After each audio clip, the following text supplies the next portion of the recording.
Barely 900 kilometers separate Berlin and Budapest. But for journalist Dora Descheri's work, the two cities are worlds apart. Since Viktor Orban became prime minister 9 years ago, Hungary's media landscape has changed radically.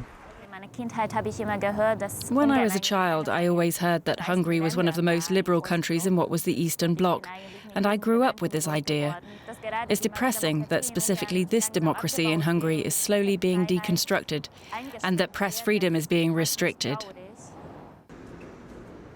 Dora experienced firsthand how new regulations turned the broadcaster where she worked into state-controlled media. Critical colleagues were fired. She herself quit and went to Germany in 2012. Bad news from back home.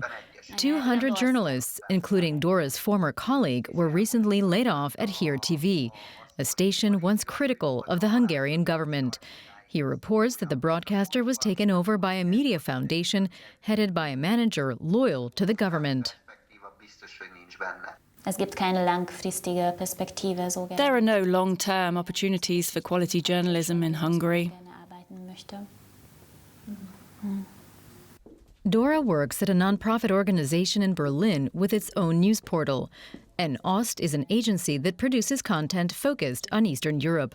She says you can find critical reports written in Hungarian about corruption, for example, but they are mainly online. There's a lot of propaganda in Hungary.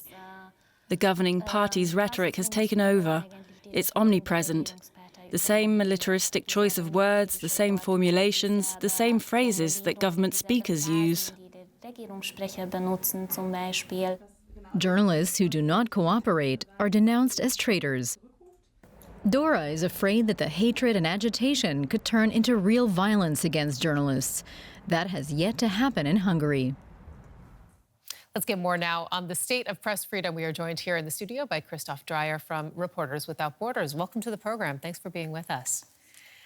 We saw the growing animosity there in that piece in Hungary, but I mean, Europe, more generally speaking, is experiencing a decline.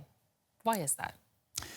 We're observing in a number of countries that this kind of hatred and incitement against journalists that often comes from the top, especially from populist politicians, is starting to have a real effect and starting to spread fear, starting to be translated into a curtailing of pluralism, and that shows in Europe now. We're seeing still many of the same regions. I mean, the trend is really continuing, that they're doing poorly, for example, in areas like the Middle East, in areas like Asia. Why is that? Well, in these regions, we're really looking at tough dictatorships, autocratic states, and, for example, in the Middle East, often at violence against journalists, not only in war-torn countries like Syria or Yemen, but also in other places where there's some journalists have been held in prison for long periods, and other kinds of really tough repression. There are some areas, there are some countries that really question your fundamental assessments. I'm thinking about Russia. I'm thinking about some of the Arab nations who say you're biased against them.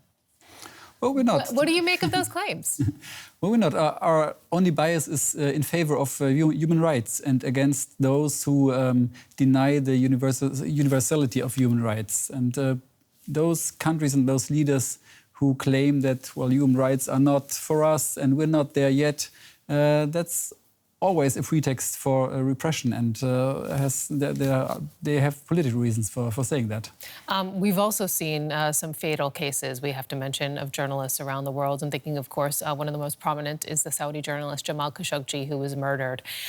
In the wake of incidents like that, how do you see journalism going as a trend? Do you find more people are self-censoring? Of course, yes. That's exactly what's happened and what's happening, and I think that's also what's intended by acts like these. One murder or one threat, one physical attack at a journalist in a given country or a given context is enough to spread fear among dozens of his colleagues and to intimidate a whole profession there. Christoph Dreyer from Reporters Without Borders, thank you so much for joining us. You're welcome.